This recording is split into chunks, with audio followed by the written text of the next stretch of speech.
আসসালামাইকুম ওরহমতুল্লাহি আবরাকাতু। সম্মানিত হাজিরিন, আপনারা কেমন আছেন? আশা করছি অনেক ভালো আছেন, সুস্থ আছেন। আজকের আপনার সঙ্গে আলোচনা করব আয়াতে কুতুব সম্পর্কে, চতুর্থ নম্বর পর্ব, যেটা আয়াতে কুতুবের মাধ্যমে বড় বন্দিশ খোলার উপায়।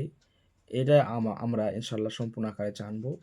এবং এই বন্দিশ কিভাবে হয়, বন্দিশ কথা অর্থ হচ্ছে গিয়ে থামিয়ে দেওয়া, দমিয়ে দেওয়া। এই বন্দিশ আমাদের কারোর বিবাহের মধ্যে লাগিয়ে দেওয়া হয়, বিবাহটা আটকে যায়। কারো দোকানের মধ্যে লাগিয়ে দেওয়া হয়, তার দোকানে খদ্দের বন্ধ হয়ে যায়। কারো ইনকামের মধ্যে লাগিয়ে দেওয়া হয়, তার ইনকামটা আস্তে আস্তে আস্তে আস্তে কমে যায়। কারো শরীরের মধ্যে লাগিয়ে দেওয়া হয়, তাদের রোগ ভালো হতে চায় না। এই বন্দিশ আপনি খুলতে পারবেন একেবারেই ফ্রিতে। সম্পূর্ণ ভিডিওটি দেখুন। এবং আয়াতে কুতুবের এতটা ফজিলত। আয়াতে কুতুবটা কি? আয়াতে কুতুবটা হলো আমাদের পবিত্র কালাম শরীফের একটা সূরার কিছু অংশ, সেটাকে আয়াতে কুতুব বলা হয়। তো এই সম্বন্ধে বিষয়ে আমি ১ নম্বরে আমি আলোচনা করেছি আলহামদুলিল্লাহ। তো আপনি এর আমিল হওয়ার সিস্টেম আপনাদেরকে বলেছি। এরপরে আপনি এই আমলটা করার জন্য সর্বপ্রথম আপনি কি করবেন? আপনি ৩ টে নদীর পানি নেবেন। ৩ নদীর পানি, খেয়াল রাখতে হবে ৩ নদীর আপনি পানি নেবেন। আপনার একটু ডিফারেন্স হলে হবে, সমস্যা না। তো ৩ টে নদীর পানি নেবেন একটা বোতলে। এরপরে আরেকটা বোতলে কলের পানি নেবেন, যে কলের পানি যে আমরা খাই, ওই কলের পানি নেবেন। এবং আরেকটা জায়গাতে আরেকটা হচ্ছে আপনি একটা লেবু নেবেন, যে পাতি যে লেবু হয়, ওই পাতি লেবু নেবেন। বন্দিশ কাটার জন্য আপনি আমলটা করবেন শুক্রবার দিন ফজরের নামাজের পর, সূর্য উদিত হবার পর। ফজরের নামাজের পর, সূর্য উদিত হবার পর আপনি এই আমলটা করবেন।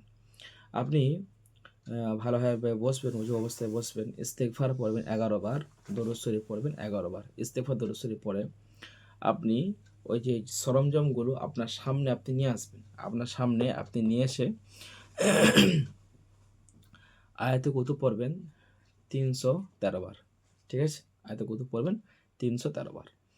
পড়া হয়ে গেলে আপনি আল্লাহর কাছে আরজি করবেন, আল্লাহ, আমার বা আমি যার জন্য করছেন অমুক বিন্দু অমুকের যতগুলো বন্দিশ রয়েছে সাংসারিক জীবনে এবং তার ফ্যামিলিতে, স্ত্রী পরিবার পরিজনের যেখানেই বন্দিশ রয়েছে, আল্লাহ, সব বন্দিশগুলোই পবিত্র কালাম শরীফের আয়াত, আল্লাহ আপনি আমাকে খোলা তৌফিক দিন। দিয়ে আপনি সবগুলোতে ফু দেবেন। এরপরে শেষে ১১ বার দরুদ শরীফ পড়বেন। আপনার আমল একেবারে কমপ্লিট। এবার আপনি কি করবেন? আপনি নদীর পানিটা দিয়ে আপনি গোসল করবেন মাত্র ৭ দিন, 7 ডে। এরপরে আপনি কলের পানিটা দিনে ২ বার ৩ বার খাবেন, চোখে মুখে দেবেন। আর যে লেবুটা যেটা আছে, লেবুটার কাজটা একটু মন দিয়ে শুনতে হবে। লেবুটা যেটা আছে, লেবুটায় নিয়ে আপনি ওই যে উনুন হয় না, চুলো হয়, উনুন হয়, ওই উনুনের উপরে, চুলার উপরে একটু দড়ি দিয়ে বাঁধবেন, একটু দড়ি দিয়ে একটু লম্বা করে বেঁধে দেবেন, যাতে উনুনে আগুন জ্বললে ওই তাপ বা রান্নার তাপটা ওই লেবুতে পড়ে। ঠিক আছে? ইফেক্টটা লেবুতে পড়ে। তো এটা আপনি করবেন। এটা আপনি মোট ৭ দিন রাখবেন, ইনশাল্লাহ লেবুও শুকিয়ে যাবে, আর আমরা বন্দিশ ইনশাল্লাহ একেবারের মতো ধূলিসাৎ হয়ে যাবে। মারাত্মক বন্দিশ খোলার আমলটা আয়াতে কুতুব দিয়ে আপনি ব্যবহার করেন। আপনার হচ্ছে দোয়া রইল আলহামদুলিল্লাহ। যারা আমাদের তদবির শিক্ষা কোর্সে ভর্তি হতে চান দক্ষ মুদাব্বির হওয়ার জন্য, যেখানে একটা প্ল্যাটফর্মের মধ্যে আপনাকে জিন, জাদু, বিচ্ছেদ, বশীকরণ, জাত, বন্দিশ, এ টু জেড সব আলোচনা করা হবে। দক্ষ মুদাব্বির তৈরি করা হবে। আপনার লাইফ টাইম সাপোর্ট ইনশাল্লাহ আমরা আপনাকে দেবো। কোনো সমস্যা পড়লে ইনশাল্লাহ আমরা আপনার পাশে থাকবো।